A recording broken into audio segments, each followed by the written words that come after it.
This video is not about what you are seeing on screen. This is just some old footage that I put together, because the real focus of this video is about what I'm going to say. This is for anyone who is interested in drawing and who wants to improve and get better. It's not just about drawing though, this video could also be of use for anyone who wants to get better at something. Drawing is just the example I'm using because the content I make is usually related to the subject of drawing and being creative. The reason I have created this video is to give some advice on the things I have learnt from my experience with drawing. I create a lot of realistic drawings, which is a style of working among all the others out there.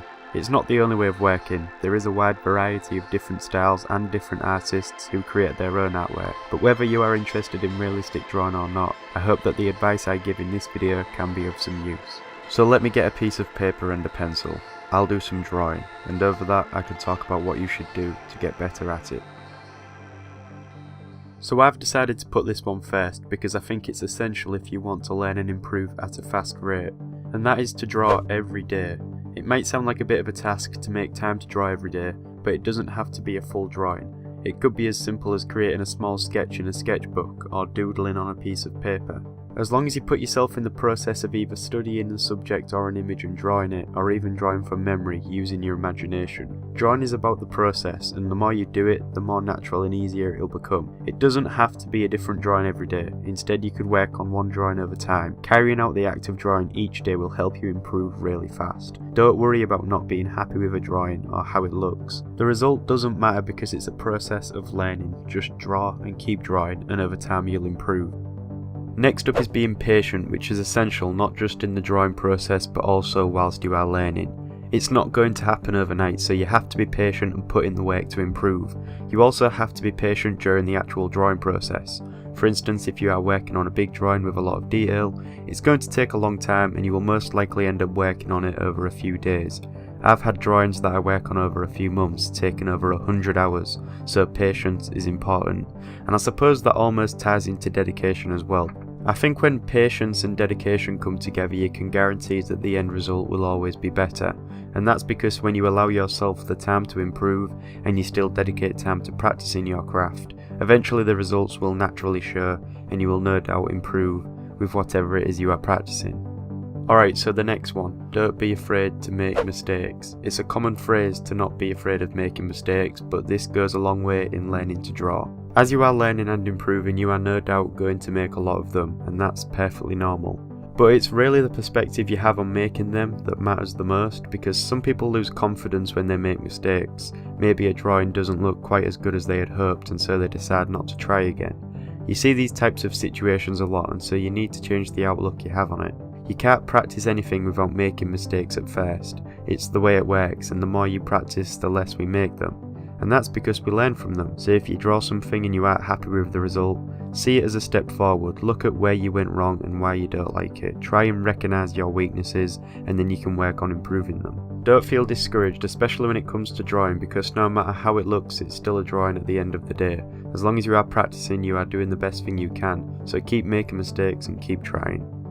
So this one is something that will improve your creativity and inspiration. It's to immerse yourself in the subject you are learning, in this case drawing. Looking at other artists and other artwork is always useful. You can learn a lot from seeing how other people work. Having the inspiration to do something is as important as the motivation to actually doing it. We live in a world that is full of people who like to create, and there's so much work already out there. There's so many social platforms like Instagram, for example, where you can get constant updates on other artists' work. Use these to your advantage, study the subject and what already exists. Try and see how other people work. I've heard some people say they lose confidence looking at other people's amazing artwork when you are trying to learn yourself, but you can't look at it in this way. You need to take it into consideration that these people also had to go through a learning process. If other people have done it, then there's no reason to why you can't get to that level. Drawing is a skill that is learned, it's not something that you are magically born with. People conceive it as this talent that only few people naturally have, but that's not the case. An artist has put in hours of work and practice to get the results they want. Talent can only get them so far. It's hard work and dedication that's allowed them to create these amazing things that you see. There is no reason to why you can't do it. Look at artists or things that inspire you and learn from it. It will really benefit you and help you improve. Next up is about finding your own style of working. Creating art and representing yourself is important, but don't be in a rush to find that one thing where you can say this is my work and this is me. A lot of people are under this illusion that you need to have a unique style that people will only recognise as your work, so they will see you as an individual artist that stands out from the rest. But that's not true, because before you are even confident to say that this is my style of working, you should experiment and practice in other areas first. You should have explored different mediums and allowed yourself to try working in new ways, because that might unlock some hidden potential. It's not a necessary thing to find a style. Finding one style and sticking to it is being comfortable, and once you get into that position you might not want to move on and improve in other areas. In the last few years I've been creating realistic drawings. It's a style of drawing, but I wouldn't say it's my own style because I don't have one. I have interests in the subject and I find it more appealing than other styles, but it doesn't have to be the one thing I always have to do from now on. When you start drawing, don't be under any pressure to find your own style, just enjoy the process. Eventually you'll discover things that grab your interest and you can start working in that direction. Over time you'll start to develop your own taste in what appeals to you as an artist and what you like. You'll start to understand the work you enjoy creating and might even find that unique thing that could eventually be recognised as your style.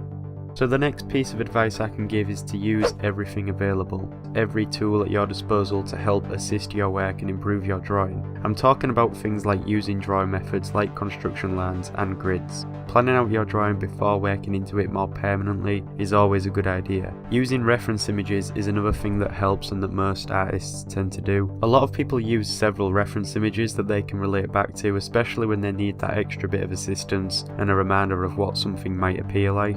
Today we just search up things on Google and we have a library of reference images out there for us to use, so make use of that.